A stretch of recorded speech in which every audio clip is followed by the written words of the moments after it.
कर्मण्येवाधिकारस्ते मा फलेषु कदाचन मा कर्मफलहेतुर्भूः मा ते संगोऽस्त्वविकर्मणि।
छत्र दे दिया कैलाश पर्वत में।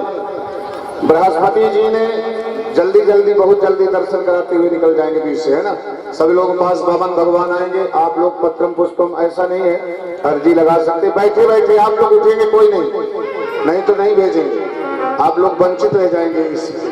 अब बावन भगवान के कमंडल में मांगने आए तो भाई कुछ ना कुछ दे देना उनको, जो कुर्चा वाला पैसा रखे हो दे देना। बोलो राधे राधे, जोर से बोलना पड़ेगा राधे राधे,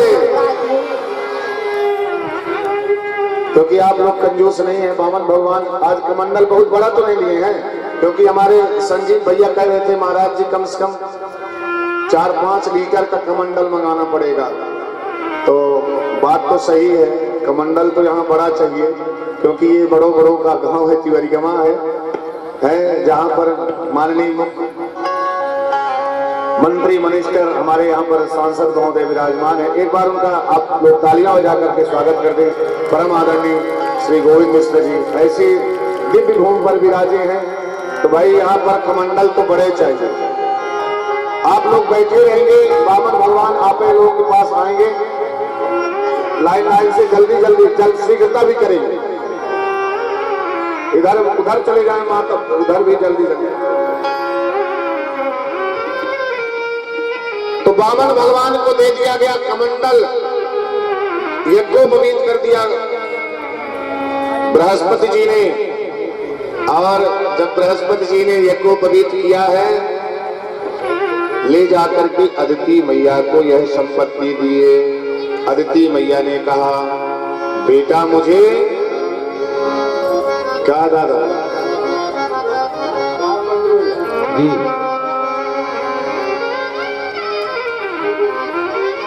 अदिति मैया ने कहा कि ये थोड़ी सी संपत्ति में मेरा काम चलने वाला नहीं है, मुझे त्रैलोक्य की संपत्ति चाहिए। अब क्या किया जाए, मां त्रैलोक्य की संपत्ति कहां मिलेगी? बोली इस समय राजा बलि 100वां यज्ञ कर रहा है, और राक्षसों में एक बहुत बड़ा गुण होता है, आप लोग ध्यान दें, राक्षस दान बहुत करते हैं। जरासंध को देख लीजिए, नित्य सुबह उठ करके दान किया करते थे। राजा बलि जो भी कोई मांग ले दान दिया करते थे। तो जाए आज भगवान राजा बलि के यहाँ गए हैं। राजा बलि ने जैसे ही भगवान वामन को देखा और देखकर देखता ही रह गया। तम बटु वामनम दृष्टा मोदमानाम हर्षकम कर्माणि कारयामासु पुरस्कृष्य प्रजापतिम। बटु वामन को देख करके सोचने लगा, आज ये वामन साक्षात लग रहा है कि कोई बड़ा तपस्वी है। और राजा बलि यज्ञशाला से निकल करके आया और कहता है स्वागतम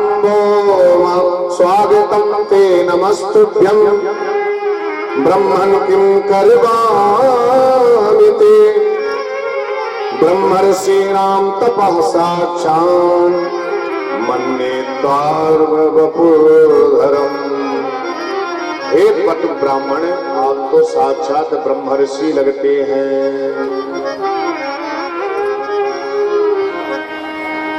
और राजा बलि कहता है, अद्य नः तिपरः अद्य नः पितरः तृप्ताः अद्य नः पतितं कुलम। मेरा आज कुल पवित्र हो गया। भगवान वामन ने कहा, अरे राजा बलि, तुम बड़े ही प्रतापी हो, क्योंकि तुम साक्षात प्रहलाद के वंशज हो। और जैसे ही वामन भगवान ने प्रहलाद जी का नाम लिया, राजा बलि सोचने लगा, अरे राम राम, ये तो बहुत जानकार बाबा है।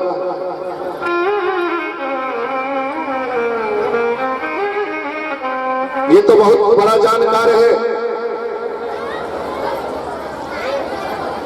वामन भगवान को राजा बलि ने कहा, वामन देवता क्या चाहिए, मैं आपको 2-4-10 गांव दे दूं, आपका विवाह करा दूं। राजा बलि ने कहा, ये तो सब ठीक है, विवाह करा दोगे तो भाई कुछ लड़के बच्चे भी होंगे। बोले हाँ, विवाह होगी तो शादी ब्याह होगा तो आगे संतान भी होगी। तो ये बताओ कि जब संतान होगी तो एक आध तो संतान मर भी जाएगी। तो राजा बलि ने कहा, हाँ मर भी जाते हैं, क्या गारंटी है कि सारी संतान जीती रहेंगी? पिता जीवित रहता है, संतान मर जाती है। तो राजा बलि ने कहा कि जब संतान मरेगी तो दुख होगा, तो रोएगा कौन? तो राजा बलि ने कहा कि जिसकी संतान होगी वो रोएगा, क्या मैं रोने जाऊंगा? तो वामन भगवान ने कहा, जिसमें रोने वाला काम हो वो काम मैं करने वाला नहीं हूं। तो बोले क्या चाहिए? बोले यदि देना है तो मुझे 3 पग पृथ्वी का दान कर दो। इस वैरोचने साक्षात भगवान विष्णु रम्यः। जैसे ही 3 पग पृथ्वी का दान का नाम सुना, शुक्राचार्य जी की दिमाग सरक गई, अरे ये 3 पग मांगने वाला कौन आ गया? राजा बलि के पास शुक्राचार्य जी पहुंच गए और शुक्राचार्य जी ने दिव्य दृष्टि से देखा, अरे वैरोचन नंदन, देना मत, संकल्प मत लेना, ये जानते हो छलिया है, 3 पग में सब कुछ ले जाएगा तुम्हारे। राजा बलि ने कहा, गुरुदेव भगवान, यदि ये साक्षात नारायण होगा तो मेरे दरवाजे में मांगने आया है और मैंने वचन दे दिया है कि मैं दूंगा, तो मैं वचन तोड़ूंगा नहीं, क्योंकि मैंने संकल्प ले लिया है। इधर वामन भगवान कहते हैं, राजन देना हो तो दे, नहीं तो मैं दूसरे दरवाजे निकलूं। दे, तुम गुरु शिष्य लड़ते रहो। राजा बलि संकल्प करने लगे, तो संकल्प करने के लिए एक टोंटी वाला लोटा होता, आप लोगों ने देखा होगा, जिससे विंध्यावली को बोला गया कि भाई जल डालो तब तो संकल्प होगा। तो जैसे ही जल डालने लगे तो विंध्यावली राधे शुक्राचार्य जी जाकर के कहां पहुंच गए? उस टोटी में जाकर के घुस गए, छोटा सा रूप धारण करके। जब जल नहीं गिरेगा तो संकल्प कैसे होगा? हिला डुला रहे, गिरी नहीं रहा। भगवान वामन ने कहा, ये राजन, लगता है कि लोटे की सफाई अच्छे से नहीं किए हो, लाओ इधर, मैं साफ करता हूं। और वामन भगवान ने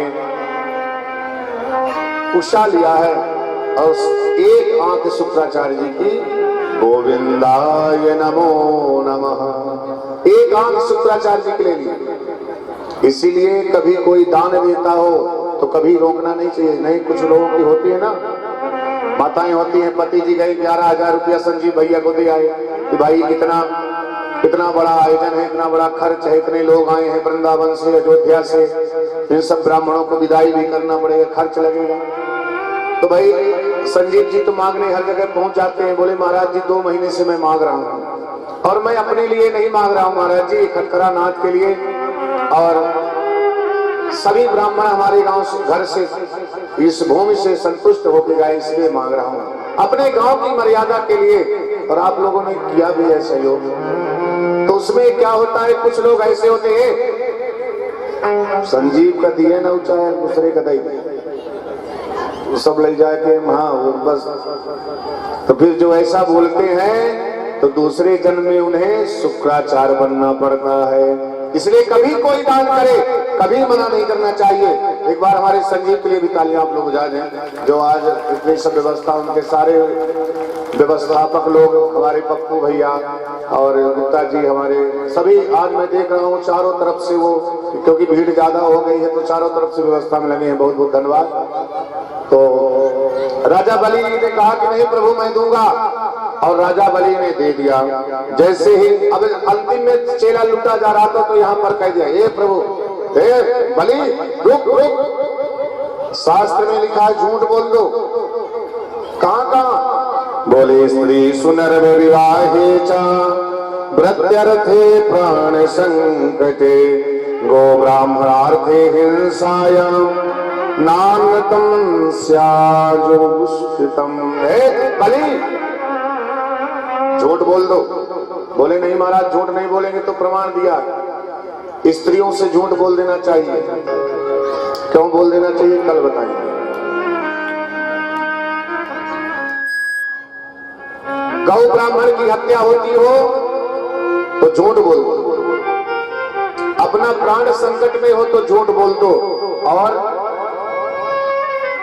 बिटिया बेटा की शादी में, बिटिया की शादी में यदि थोड़ा सा झूठ बोलने लगे, बोलना पड़े तो बोल देना चाहिए। किसी बेटी का विवाह हो रहा हो और कोई आकर के पूछे, कहो भैया उनकी बिटिया कैसा रही? राम राम, बहुत अच्छी बिटिया है, बड़ी ही सुशील, बड़ी ही काम करने वाली। यदि थोड़ा कमी भी हो तो उसको बढ़ा चढ़ा के बोल देना चाहिए। और वैश्य में कुछ छूट है। गुप्ता परिवार को यदि जो व्यापार कर रहे हैं तो 10 रुपए की चीज है तो 11 रुपए में बेच सकते हैं। इतना झूठ बोले, ये नहीं कि 10 का है तो 20 लगा के बेचे। स्त्रियों से क्यों झूठ बोल देना चाहिए ये कल बताएं, ठीक है? तो भैया लोगों को, आप लोग को प्रमाण पत्र नहीं मिला है क्योंकि आज समय अभाव, इसलिए नहीं बता रहे हैं। राजा बलि ने संकल्प किया है, और राजा बलि जैसे ही संकल्प किया, वामन भगवान कहते हैं, तेरे द्वार खड़ा भगवान भगत वर दे झोले, तेरे द्वार खड़ा भगवान भगत वर दे। आज संजीव जी भाई खड़े हैं द्वार में, आप सबके दिल की जोड़ी भर जाए, इससे कार्यक्रम चकाचक हो जाए।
तालियां बजा देंगे, इतना सुंदर गीत बजाया।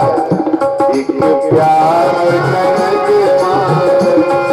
ये जीवन में सिर्फ प्रेम है, जो प्रेम ही रह जाएगा।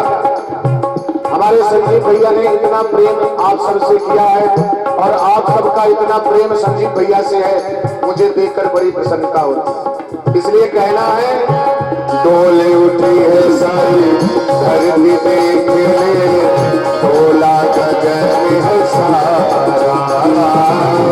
डोले उठी है धरती देखने, डोला गगन है सारा। भीख मांगने आया तेरे दर पे, भीख मांगने आया तेरे दर पे, जगत